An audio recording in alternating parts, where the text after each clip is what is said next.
4 মাসেও প্রশাসনে বিশৃঙ্খলা ও আইনশৃঙ্খলা পরিস্থিতি নিয়ন্ত্রণে আনতে না পারায় অন্তর্বর্তী সরকারের ভূমিকা নিয়ে জনমনে নানা প্রশ্ন দেখা দিয়েছে বলে অভিযোগ করেছেন বিএনপির সিনিয়র যুগ্ম মহাসচিব রুহুল কবির রিজভী।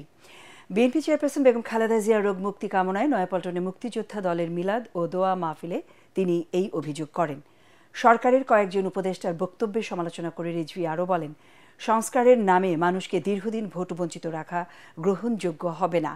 ভারতের সহায়তায় শেখ হাসিনা সে দেশে বসে বাংলাদেশের বিরুদ্ধে নানা ষড়যন্ত্র করছেন বলেও অভিযোগ করেন তিনি।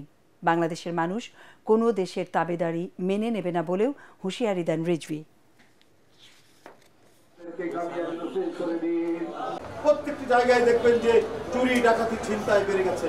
তাহলে কিভাবে আপনার প্রশাসন চলছে?